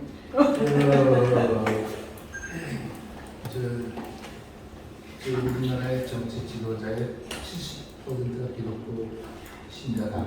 정치 지도자가 싶어요. 서울로 예를 들어서 서울에 있는 절반이 강남이 70%라고. 예, 강남 정도가 70%. 예, 그래서 우리가 전체 인구 지금 30%가 기독교 신자. 나도 기독교 신자입니다. 30%가 있는데 지금 줄고 있어서 약 교회 나가는 사람의 3만 주. 그래서 이건 한국만 현상이 아니라 저기 가보시면 미국의 큰 교회나 유럽의 큰 교회 가면 엄청 뛰어있어. 이건 세계적인데 젊은이들은 안 한다. 기독교의 퇴조라고까지도 얘기했죠. 아까도 얘기했습니다만은 서구 문화는 기독교 문화입니다. 1313년 컨스탄티누스 황제의 기독교 공인 이후 이 1800년 가까이 기독교가 작동하고 모든 사상이 기독교의 인물에 하고 있었고 좋은 영향을 미쳤는데 요새 젊은이들은 첫째 교회랑 나가고 그런 경향이 있습니다. 한국도 사실 아까 얘기했듯이 제가 기본적으로 기독교 사상이 우리나라에 때 평등 사상을 심어줬고 진보적인 사상을 심어줬고 그것이 우리나라 민주주의 발전과 우리나라 정치 사상 발전에 지대한 영향을 미쳤을 것이다라고 나는 얘기를 합니다. 그리고 제가 오늘 발표는 좀 simplification, 과도하게 단순화시켜서 모르고 얘기했습니다. 그래서 혹시 오해할까 봐 그런데 그리고 최근에는 MZ 세대들은 거의 서구 사상과 의해서 내가 얘기하는 것에 서구 사람 젊은이들은 아저씨 이건 옛날 얘기지 우리들하고 너무 관계없는데 이렇게 얘기하는 사람들이 꽤 있을 것으로 짐작하나 우리 바탕에는 있는 것이 얘기가 틀림없을 것이다. 학자들도 보고 저도 그렇게 봅니다. 그래서 기독교가 우리나라를 근대화시키는데 특별히 대한민국이 지금 GDP가 세계 10위입니다. 11위가 러시아고 9위가 이태리고 8위가 카나다고 그 다음에 영, 인도, 독일 이렇게 내려가서 3등이 주패, 2등이 차이나 1등입니다. 이건 대한민국이 러시아를 쫓아먹고 지금 시리아를 들고 이건 대단한 일입니다. 아프리카에 54개 국가가 있었는데 최근 55개 국가가 있습니다. 55개 국가의 작년 말로 GDP 합산이 1조 7,500억 불. 다시 1조 7,500억 불. 대한민국을 만나래 1조 8,200억 불이야. 그러니까 55개 국가의 국력 강국하고 같아. 저 위에서 에티오피아, 에집트에서 모로코까지 하고 라이베리아 뭐 이렇게 해서 수단, 콩고 이렇게 해서 남아있는까지 55개 국가 국력 강국 되는 나라가. 그 대한민국 자화 자체가 지금 대단해질 겁니다. 6.25 날 때, 6.25 지나고 나서 53년, 60년까지 60불 더 깎아주는데 우리나라 마찬가지로는 36,000불까지 가고 구매력에 의한 GDP가 43,200불, 일본이 41,200불, 우리가 2,000불이 더 많겠네요. 구매력에 의한 일시적인 통계나마 우리가 지금 굉장한 상황이 없다는 건 사실입니다. 그만큼 발전한 것도 사실이거든요. 그런데 이제 최근에는 아까도 전에 연세대학교 저런 학자 아니고 정책자 글 잘 쓰는 박 교수 젊은 교수인데 박 교수는 한국 사람들이 다 좋은데 사람이 사람답게 사는 세상, 생명이 존중되는 세상 만드는 건 실패다. 국가지표, 사회지표가 OECD 국가 중에서 최하위다. 인간지표는 세계적으로 꼴찌일 겁니다. 출산율 0.78 세계 꼴찌다. 자살률 세계 1등이다. 산재 사망률 세계 1등이다. 교통사고 사망률 세계 1등이다. 놀라운 거는 부모 때려 죽인 율, 직계 존속 살해율 세계 1등이다. 아니 이게 대한민국 유럽 국가인데 물론 극단적으로 조그만 이율이지만 부모 때려 죽인 율이 어떻게 세계에서 1등이냐 이 교육이 잘못되고 입시 위주 교육으로 하다 보니까 부모 존경하고 뭐 이런 게 다 없어져서 그렇게 되지 않을까. 그래서 한국이 명실상하게 상면에서 이제 제대로 된 선진국가 되려면 사람이 사람답게 사는 세상, 생명이 존중되는 세상까지 만들어서 우리가 세계적으로 지금 물질적으로 세계 존중받는 사람을 겪었어요. 지금 구라파, 동남아시아 옛날에 제가 국회의원 돼서 ICU라는 세계 IPU라는 가면 파르멘터리 유니언 그저 그래 일을 발전하고 있지. 그런데 그 후에 지금 요새 어떻게 하다 그 외국견을 만나면 중국 국회의원, 일본 국회의원, 미국 국회의원 빼놓고는 전부 감탄하다. 야, 이걸 어떻게 해서 그렇게 지금 세계 10등을 하냐 말이야. 대단히 존경한다 이런다고요. 근데 그거 안 하는 게 중국하고 일본하고 미국. 뻔히 지네들 다 이제 중국은 시진핑이 대통령 보죠. 요새 감독할 까먹다는 감독. 미국 대통령. 트럼프 하면서 그러지 않았어. 여보시오.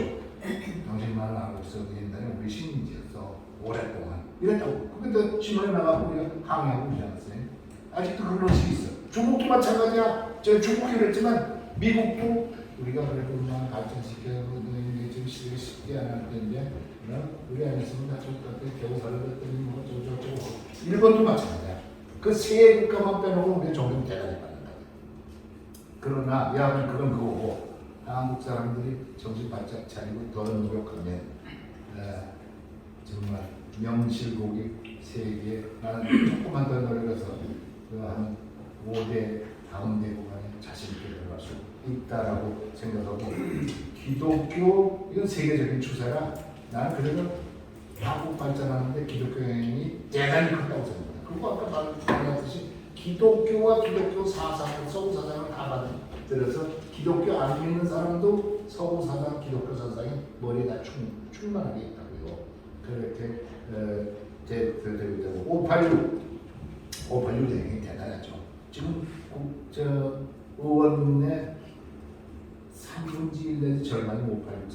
싸파리 그러니까 그냥 그들의 얘기는 그대로 그들이 옛날에는 조금 문제가 조금 있는 측면도 있었지. 그러나 그들의 그 한 시대를 그래도 민주화하고 권위주의 정권, 독재 정권을 민주주의하는데 난 큰 역할을 하고 있습니다.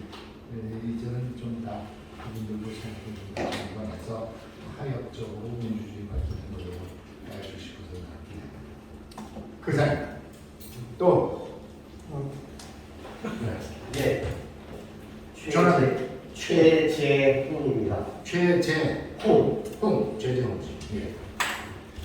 제가 말씀드리고자 하는 것은 오늘 이렇게 훌륭한 강의를 해주신 원장님, 의장님을 비롯해서 부의장님이나 이철현도 계시지만 강의를 들어본 모든 분들, 유인의 부총리라든가 유인호 부총리라든가 이런 분들까지 개별적으로 말씀하시는 걸 보면 이분들이 왜 아직까지 이렇게 우리 정치판에서는 제대로 발전이 안 되고 있을까? 이 개개인 한 분 한 분의 가지고 계신 정치 의식이나 사회 의식이나 그리고 이 국민들에 대해서 가지고 계신 의식이나 너무너무 훌륭하시고 너무너무 바르신데 국회에 딱 돌아가는 거를 보고 있으면 답답한 마음을 많이 듭니다. 더 발전해야 되는데 물론 저는 우리나라의 정치가 1948년부터 있었다고 생각합니다. 그 전에는 정치가 아니라 통치고 통치하는데 밑에 있는 관료들이 서로 싸우는 게 뭐 단파 싸움 그렇게 생각이 들고 그 말씀하신 대로 그 정치라고 이제 하게 되려 그러면 그 국민의 뜻을 받은 사람들이 모여서 국민을 대표해서 국민을 위해서 정치를 하는 그것이 진짜 정치라고 저는 하거든요. 그런 면에서 아직까지 많이 무리있지는 않았지만 앞으로 더 무리이려면 이 훌륭하신 분들이 제발 의기투합을 제대로 해주시길 바라는데 그런 해법이 어디쯤 있을까요? 한번 여쭤보고 그래서 아까 말씀하신 이 예를 들면 유은혜, 정대철 나 은퇴한 사람들이야. 현역 정치인 분석을 좀 해야 되는데 왜 이렇게 세 가지를 넣어주지. 지금 정치인들이 민주주의의 기본 원칙을 잘 안 지키려고 해. 민주주의 기본 원칙이 다양성 인정입니다. 영어로 agree to disagree. 서로 다르다는 것을 어그리해라. 당신과 나가 민주주의, 권위주의 정권, 독재 정권에서는 뭐 달라? 당신하고 나하고 다 비슷한 거야. 그러지만 민주주의 정권에서 당신 생각, 나 생각이 다를 수 있어. 그리고 당신 생각을 내가 이해하도록 노력하겠다. 이 생각이 적어요. 내 생각은 틀려? 그건 잘못된 거야. 그러니까 거기서부터 뭐해서 민주주의에 대한 기본 마음씨 원칙이 잘 안 되고 있어서 그래서 한 발짝 물러나서 상대방을 이해하고 인내하고 대화하고 서로 설득하고 타협하는 과정을 가져요. 두 번째는 힘의 논리를 먼저 쓰려고 해. 그건 안 써야 되는 것이고 야당은 까불어 표로 돼. 그건 먼저 이기고 여당은 까불어 가도 뭐 사정 권력 까불어 비토파워. 이거는 가장 끝에 가서 안 쓰고 넘어가야 정치가 되는 건데 이걸 쉽게 서로 다 해요. 양쪽 다 껴먹지 않아요. 세 번째는 진영 논리야. 보수는 보수 진영 논리. 또 진보는 진보 진영 논리에 꽉 잡혀 있어. 그게 지역 감정하고 맞아떨어요. 보수는 경상도하고 딱 달라붙어서 보수를 펴야 당선이 된다고. 진보는 진보를 펴야 전라도에서 전라도 백성들이 표만 줘. 그러니까 고쳐갈 생각 없고 타협할 생각 없죠. 거기다 대통령께서 경험이 없단 말이야. 나 대통령 참 좋아하고 대통령하고 밥 먹고 술 먹으면서 나한테 100번은 그래. 그런데 검사만 했지 선거도 한번 이번에 처음 치렀더라. 그건 좀 불행해요. 그러면 어떻게 되느냐? 경험, 경륜 있는 사람들하고 다 의견 듣고 그랬으면 좋겠는데 그런 게 눈에 안 돼. 그 대통령들은 같은 정보 다 받으니까 그래 내가 잘 알아. 그리고 다 이런다. 그래서 대통령이 야당 당수를 물론 감옥 갈 직전에 있다고 하더라도 한 번도 안 만났어. 대통령이 야당을 동반자로 인정하는 것을 본 일이 없어. 거기가 궁극적으로는 우리나라에 지금 헌법이 잘못됐어요. 제왕적 대통령제가 돼 있어. 대통령의 권한이 집중돼 있어. 이런 말이 있어. 대한민국의 헌법하에서는 남자를 여자로, 여자를 남자로 바꾸는 것 빼놓고는 다 할 수 있는 제도다. 근데 대통령의 권한이 그렇게 만드는데 그런 것을 대통령의 권리와 권한을 분산시켜서 국회에 힘도 더 주고 단독에 힘을 줘야 나라의 그래서 언젠가는 개헌해야 돼요. 그 선거제도도 바꿔야 되고 이런 것을 통해서 민주주의를 제대로 할 수 있게끔 해야 되는데 그런 움직임이 없어서 대통령대로 야당은 야당대로 여당은 여당대로 제멋대로 놓지 그래서 이거 걱정이야. 아주 근데 우리들 정치 선배로서 정치인으로서 제가 헌정에 대해서 우리 저희하고 나눠서 헌정에는 친목단체로만 했었어요. 이제는 좀 말도 좀 하고 서로 후배들한테 충고도 하고 쓴소리도 하고 그렇게 하니까 지금 벌써 저 선생님 협치적자하고 내놓고 여러분 얘기했고 저 기시다하고 저 윤석열 대통령 일본하고 관계 트는 게 좋다. 그러나 좀 신중하게 해서 일본 사람들도 우리 좀 생각하기에 옛날 최근에 내가 얘기하고 그랬지만 폴란드 대통령이 프레이저 슈타인마이라는 사람이 폴란드를 방문했어. 폴란드 내리자마자 이거 처음이야. 한 달 전에 누가 묻지도 않는데 사과에는 시효가 없다. 누가 묻지도 않는데 그랬어. 그리고 존경하는 폴란드 백성이요, 내가 다시 한번 써보겠냐. 우리 선배들이 폴란드를 타고 누르고 유태인들을 수백만 원 여기서 가둬놓고 죽은 거에 대해서 엎드려서 내가 다시 사과한다. 그래서 슈타인마이어가 아주 옹졸한 사람이 됐을까? 일본 사람들은 그런 게 하나도 없죠. 그게 하나는 정말 조금 조금만 해서 그렇게 흔쾌하게 하는 사람이 한두 개 있으면 우리가 여기까지는 안 왔어요. 그냥 아쉬움을 그래서 그럼에도 불구하고 나는 일본을 많이 용서하고 그래서 헌정에서 약간 서로 논쟁은 좀 약간 나다 많은데 서로 그렇긴 그래요. 이게 정부의 언제까지 가는 건가 이해는 가지만 서로 그랬어요. 그래서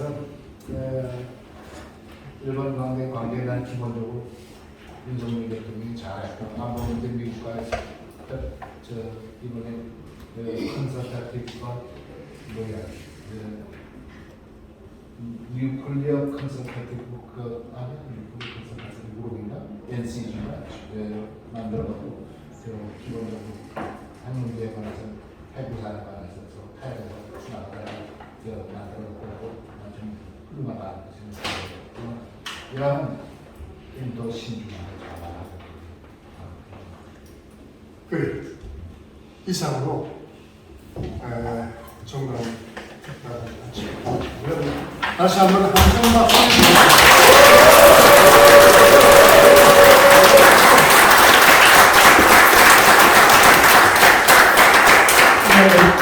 제2기 수강생들은 지난 12주간 여러 정치 선배님들과 다양한 분야의 전문가들의 교육을 받으며 대장정의 시간에 달려왔습니다. 총 34명의 수강생들은 5개 조로 나뉘어서 대한민국의 정치를 고민하면서 또 법률안을 만들어 보았습니다. 그래서 오늘 한 조가 대표로 발표를 하겠는데요. 김진우 변호사님이 나오셔서 같이 발표를 해주시면 되시겠습니다. 큰 박수로 맞이해 주시기 바랍니다.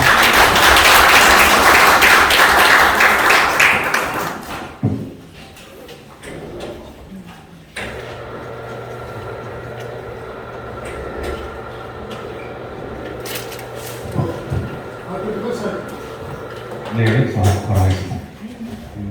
슬라이드 내리실 필요는 없을 것 같고요. 갑자기 저보고 발표를 하라 그러셔가지고 했는데 그 헌정의 아카데미가 끝나면서 각 조별로 입법 과제를 정리를 해서 발표를 하자라고 제안을 주셨고 저희 조가 1조는 준비가 되어 있는 상황에서 오늘 부득이 강의실에 인터넷이 연결이 안 된다고 합니다. 지난번 저희가 초안 정도로 발표한 것처럼 현행법 중에 입법 불비가 있는 사항, 특히 최근 부산에서 묻지마 폭행이 발생했고 젊은 여성분이 뒤따라온 남자로부터 다리로 돌려차기로 가격을 당해서 쓰러지고 어두운 외진 곳으로 끌려가서 강간을 당한 어떤 흔적들이 발생했었습니다. 현행법으로 보면 그 부분이 이제 강간살인 미수, 죄명은 강간살인 미수에 해당되는데 현행법상 범죄 피해자 보호법이라는 규정이 있고 그 법에 근거해서 범죄 피해를 당한 분들이 민사적인 손해배상을 받기 이전에 형사재판 과정에서 본인이 받은 피해에 대한 배상 신청을 할 수 있게끔 규정이 되어 있습니다. 쉽게 얘기하면 폭행을 당한 피해자라든지 상해 피해를 당한 피해자 그리고 다른 어떤 강간 관련된 피해를 당한 피해자들은 배상 신청을 할 수 있는데 그런 현재 배상 신청 자격이 갖춰져 있는 것보다 훨씬 더 중한 범죄들 같은 경우에는 배상 신청 대상에서 제외되어 있는 입법 훈결이 있습니다. 특히 이번에 발생했던 그 부산의 묻지마 폭행으로 피해를 당한 여성 같은 경우는 굉장히 큰 피해를 입었음에도 불구하고 현행법상으로는 배상 신청 혜택을 받을 수 없는 상황에 처해져 있거든요. 그래서 저희 1조 같은 경우는 그 소속 촉진 등에 관한 형례법에 규정되어 있는 배상 신청 요건 중에 살인 미수가 지금 제외되어 있는 부분들을 포함시켜서 입법 개정이 필요하다는 청원안을 준비를 했고요.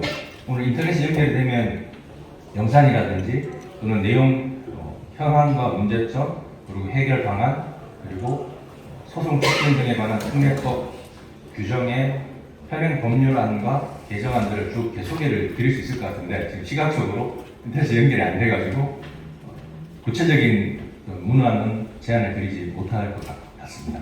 그래서 저희 1조 같은 경우는 이런 범죄 피해자 보호, 특히 여성이나 노약자들이 적극적으로 권리 행사를 보장할 수 있게끔 법이 규정이 되어야 되는데도 불구하고 그런 부분들이 불비되어 있는 현행법의 문제점을 지적을 하고 개정안을 한번 만들어 봤습니다. 예, 이상 마치겠습니다.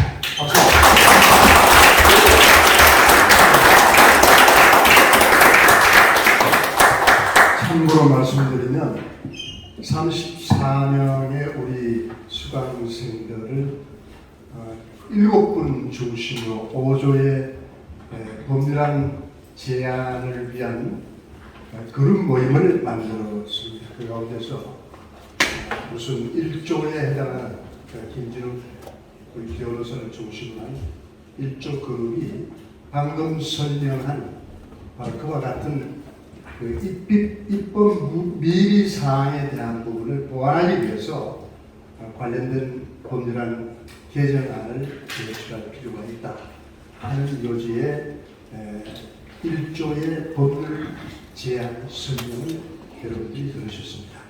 나머지 우리 또 2조, 3조, 4조, 5조도 여러 가지 토론을 통해서 우리나라 또는 부딪히고 있는 여러 가지 상황들 또 변화하는 우리나라의 내일의 모습에 대해서 미리 대비하기 위한 입법 제안 설명을 위한 여러 자료들을 준비하고 있습니다. 오늘 정치 아카데미를 통해서 여러분들이 나름대로 토론하고 이 여러 가지로 논의한 그런 사항들은 여기서 거치지 말고 지속적으로 좋은 법률안으로 탄생할 수 있도록 끝까지 관련 논의를 지속해 주기를 부탁드리고 궁극적으로는 여러분들 국회의원으로 진출해서 바로 그 의정 단계에서 최고의 좋은 법률안을 만들어서 국민 민복에 기여하는 최선의 정치인이 되어 주실 것을 간곡히 부탁드립니다. 고맙습니다. 네, 이제 기다리고 기다리는 저희 오늘 2기 수료식을 시작하도록 하겠습니다. 다시 한번 인사드리겠습니다. 안녕하십니까. 올바른 인식을 가지고 정치에 참여하는 방향을 제시하여 정치적 인지를 양성하는 대한민국 헌정의 정치 아카데미 수료식을 지금부터 시작하겠습니다. 네, 먼저 국민의례가 있겠습니다. 모두 자리에서 일어나 주시기 바랍니다. 네, 바로 모두 착석해 주시기 바랍니다. 네, 오늘 이 자리를 축하해 주시기 위해 귀한 시간을 허락해 주신 귀빈 여러분들을 소개해 드리겠습니다. 먼저 대한민국 헌정의 정대철 회장님 강의에 이어서 같이 축하드리겠습니다. 그리고 대한민국 헌정의 이철 부회장님 함께 해주셨습니다. 대한민국 헌정의 여상규 사무총장님 함께 자리해 주셨습니다. 그리고 우리 2기와 함께 12주를 같이 시간을 보내주신 대한민국 헌정의 정치 아카데미 이병석 원장님 함께 해주셨습니다.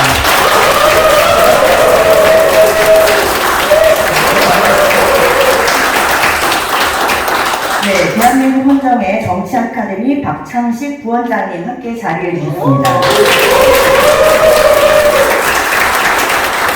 그리고 오늘은 2기 원우들을 위해서 선배들인 1기 수강생들도 함께 자리해 주셨습니다.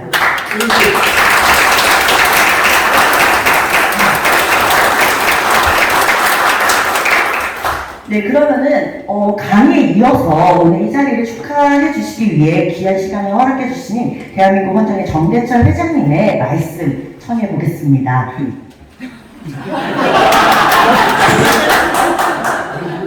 학생들 축하합니다.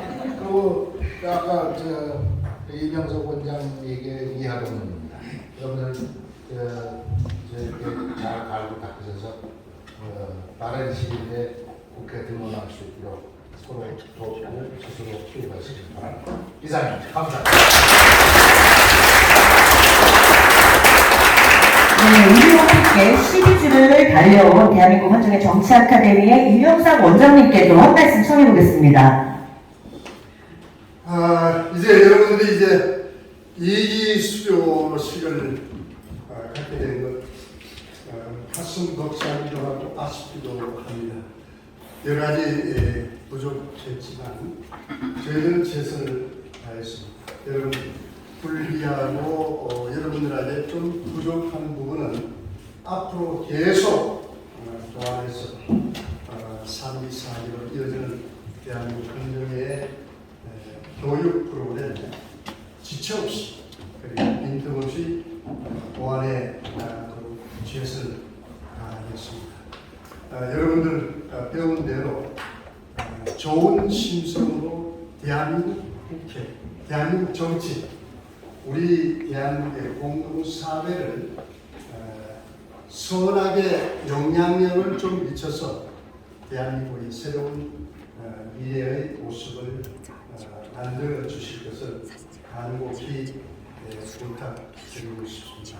우리 정치 아카데미의 기본 모토는 여러분들이 누차 얘기했던 대로 진영을 뛰어넘으려고 했고 지역을 뛰어넘으려고 했고 그리고 계층을 뛰어넘고 오직 이 정치 아카데미를 통해서는 모든 다양성과 서로 다름을 인정하는 그 바탕에서 우리 정대철 회장님께서 말씀하신 바로 그 방침과 함께 정치 아카데미를 운영하고자 원장으로서 최선을 다해보고자 노력했습니다.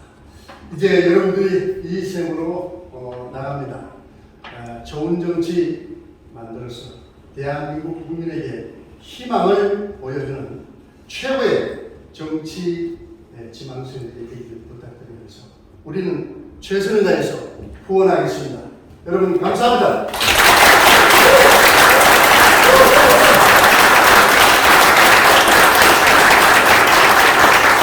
네, 우리가 가장 기다렸던 수료증 전달식이 있겠습니다. 가나다 순으로 호명되오니 수강생 여러분들께서는 이렇게 오른쪽으로 오셔서 다시 시계 방향으로 이렇게 자리에 축석해 주시면 되십니다. 먼저 권태환님부터 먼저 수료증 전달하겠습니다. 권태환님 앞으로 나와주시기 바랍니다.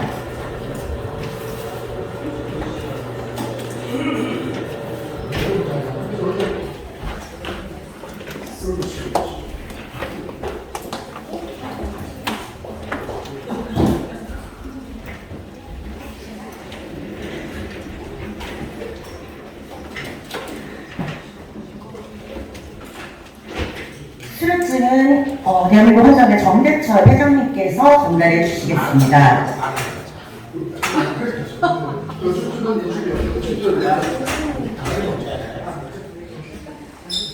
수료증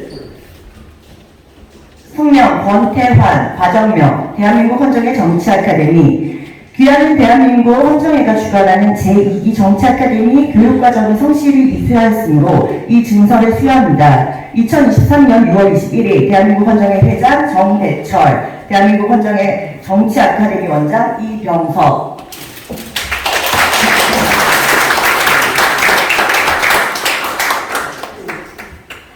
다음은 김진욱님 준비해 주시기 바랍니다. 하나, 둘,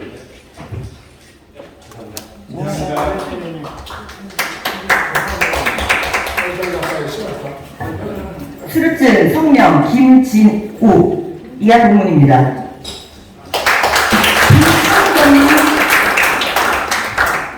하나, 둘, 셋.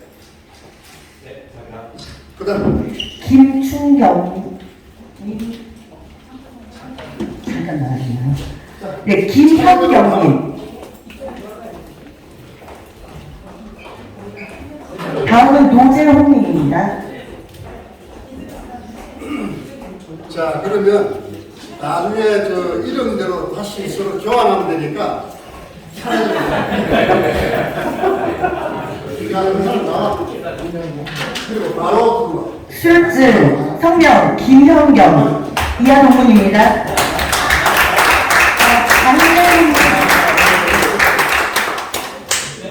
네, 그거. 수료증 성명 노재홍 이하 동문입니다. 박맹훈님 그리고 박우성님, 박재천님. 수혜식도 줄이고 빨리 들어와. 이름 잘해. 네, 수료증 박맹호 이하 동문입니다. 그렇지. 네, 수료증 성명 박우석. 자, 나를 보고 이쪽.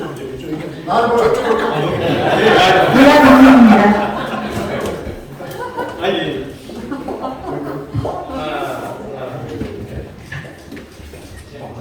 자, 또. 박성희님. 차례로 나를 찍어줘. 수료증 성명 박성희. 이름이 학생. 이 설명을 하게 되는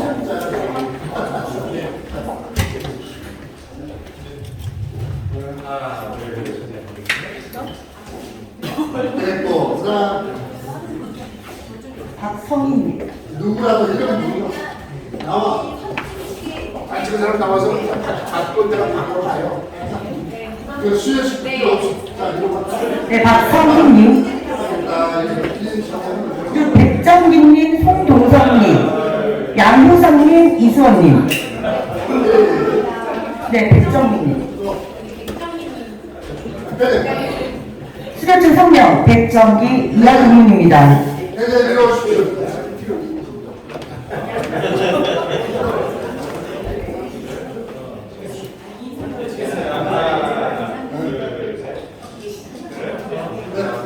네, 수료증 성명 송동석 이하 동문입니다. 서로 아는 사이죠. 너무 무슨 마세요. 다쳐. 하나, 둘, 셋. 그다음 3년 이하동문입니다. 자, 이거 찾아갖고 왔습니다. 자, 이거 찾아갖고 왔습니다.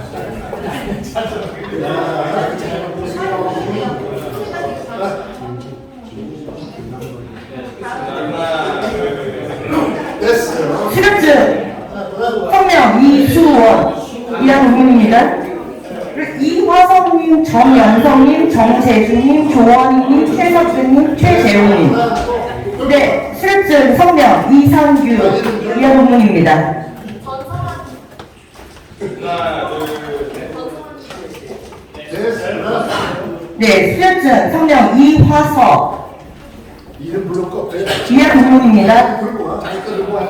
한번 하나, 둘, 셋. 네, 감사합니다. 됐고, 그다음 네, 성명 자, 이거 들고 누가 나와야 돼. 순서 없이. 조원희님.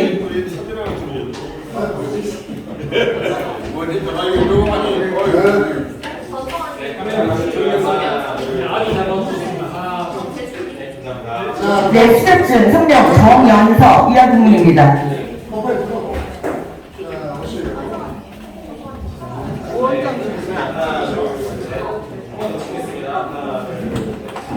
됐습니다. 네, 수료증 성명 정재준 이하동문입니다.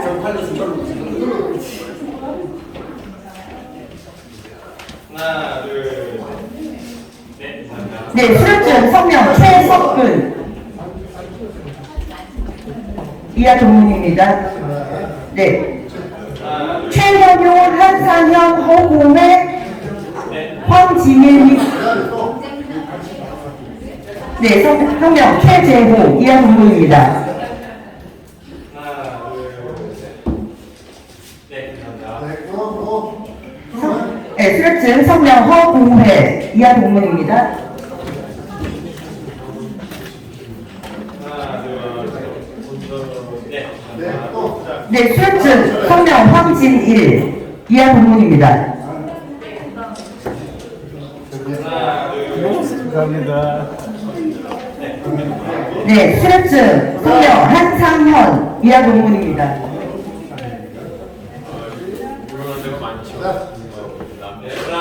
둘, 셋.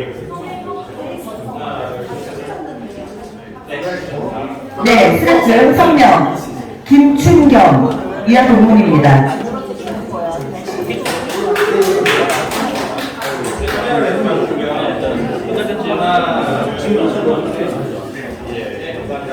그다음 차례. 네, 지금 현재 두 분이 화장실에 가셔서 먼저 개근상 수여하겠습니다.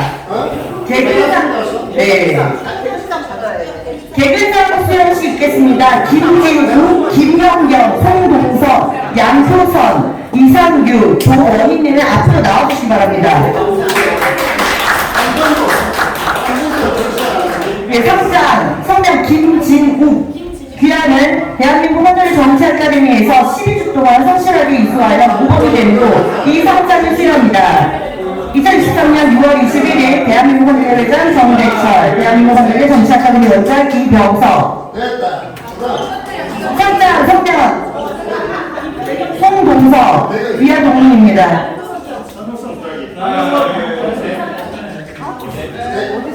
네, 상장 조원희 이하동문입니다.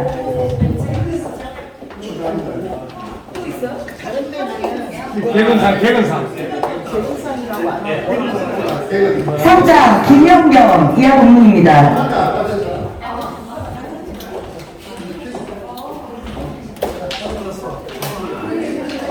하나, 둘, 상장 성명 양효선 이하동문입니다. 한 번도 안 가지고 정말 모범생. 하나, 둘,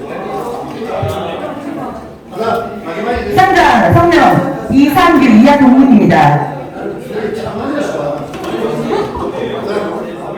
둘, 하나, 둘, 셋. 네, 수료증 수여 한 분만 더 하겠습니다. 성명 박성희.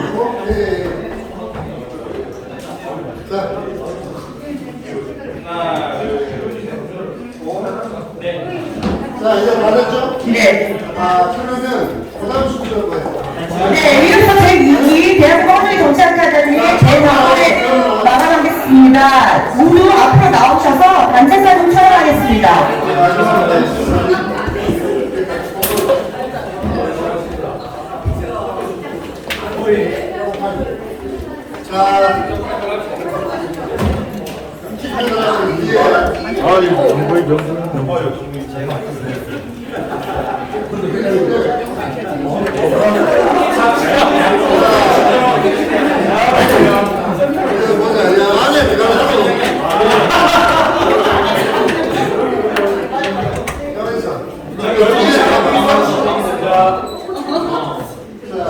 큰 사람 뒤로 가고, 자, 사람은 나오면 사이사이 해봐. 이게 한 줄 앉아야 되지 않을까? 괜찮아. 죄송하시고 네 얼굴 잘 같이만 하세요. 같이만. 네. 조금 더 왼쪽 와주시죠. 네. 하나, 둘 하면 뒤에 맞추나. 세 나오면 화이팅. 자, 그 뒤에 맨 끝에 계신 분 살짝 오른쪽으로 더. 오른쪽으로. 조금만. 네. 오른쪽 계시게. 네 나옵니다. 다 나와? 네, 잘 나옵니다. 됐습니다. 하나, 둘, 셋. 네, 빨리 한번 할까요? 세 나오면 화이팅. 하나, 둘, 셋 하겠습니다. 하나, 둘, 셋. 네.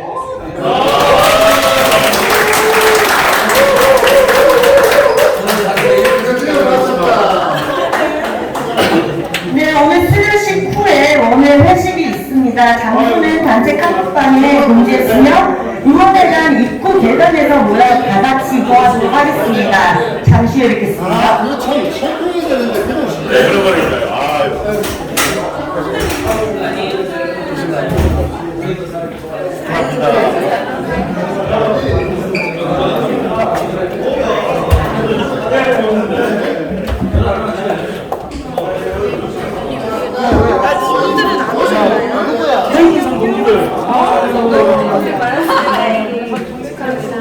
근데 이거 저거 없나?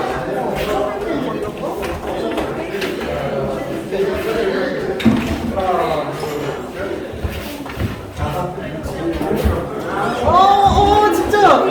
여기 혼자 계셔? 아, 네. 아, 반갑네요.